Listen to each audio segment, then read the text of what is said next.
So basically that's saying no to a lot of things. They will be more of a scalper than a swing trader. It's an hour going to the gym, so it feels to them like they are wasting their time. And we all know the more you risk, there are high chances of you making more money.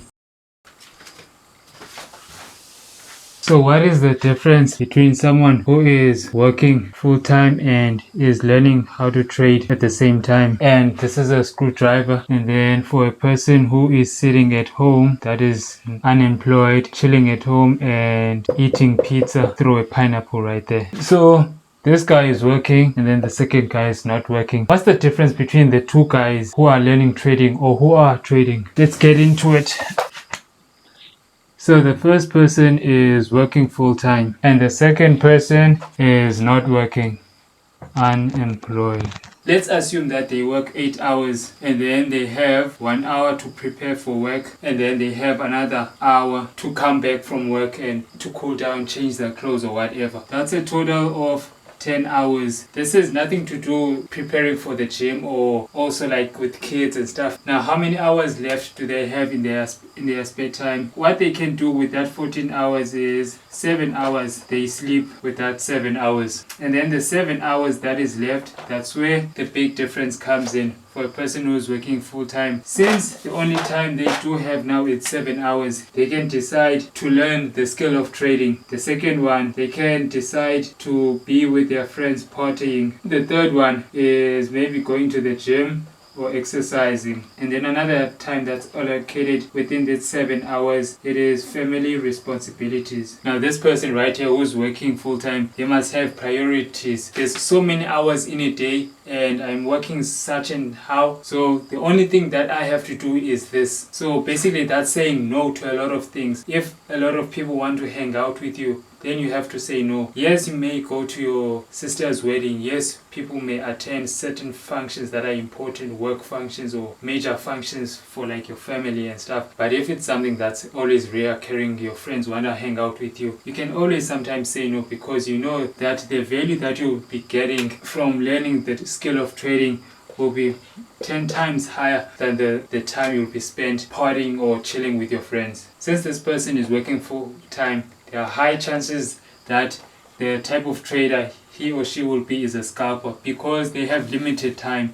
They can't sit on the chart for more than 2 hours or whatever the case may be, just because they have a work schedule in between. Yes, they may look at their charts, or depending their type of work, they do have that slot time where they can look at their charts. They will be more of a scalper than a swing trader. Why is this? It's because every time they clock out from work, they have so many few hours. It's that 7 hours that we talked about. Let's say hour 1, that's where they are analyzing the charts. Hour 2, that's where they are learning. Hour 3 and stuff, they're trying to get in that extra money. They are trying to make quick money more than they will be swing trading. And since this guy is working full time, the second thing that they will do in their time is to be frequent in monitoring their charts. And then the third thing is studying the market. Now let's go to the psychology part.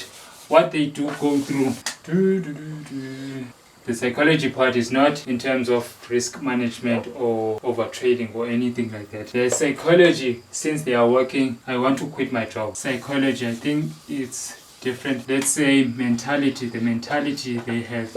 I want to quit my job for trading. The second one is I want to make extra money. And the most obvious one, I think, their mentality going into trading, or they are already trading already, is want to work from home. That's the main mentality or psychology. I wouldn't say constantly, but going through their heads. And then this is where the psychology comes in. They have the pressure to perform. Now this pressure is obviously coming from, once they do decide to quit their job, all the responsibilities, all the work, all the pressure, it's on them. They have to perform, they have to do the right things, and it's going to get worse for them since there is no financial backup, because their financial stability was coming from this.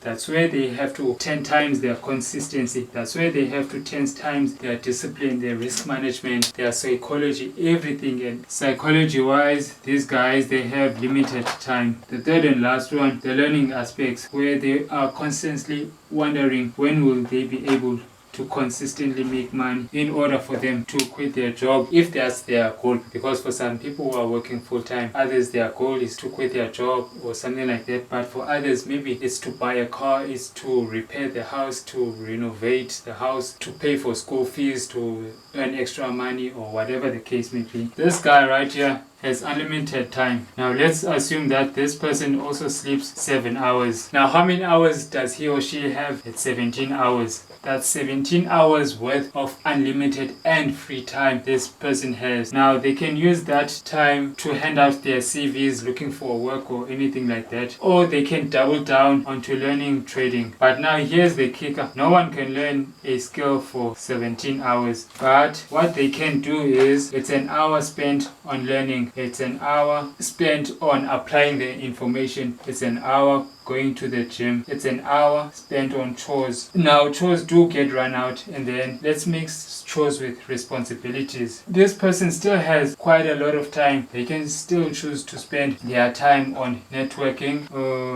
what else, and looking at other income streams on how to make money. Now let's go over on what type of trader that this person might be. Since they do not have a full-time job like this one, their chances of them being a scalper is 0, but their chances of them being a day or swing trader, they are quite high, because they have this so much unlimited time. They do not have to rush going into the market. They do not have to rush analyzing and spending time and focusing on the zones or the points of interest on the market, because their emotions are more calmer. They are not rushing anywhere. They are not rushing to check the market so that they can sleep and prepare to go to work. Now the person who is working, when he or she takes a loss, they are kind of like in a revenge mode, because they feel like they are wasting time, because they are working and then after working they are learning a skill, and then from that skill they are taking losses, which in their head is that they are taking it's a failure to them. So it feels to them like they are wasting their time.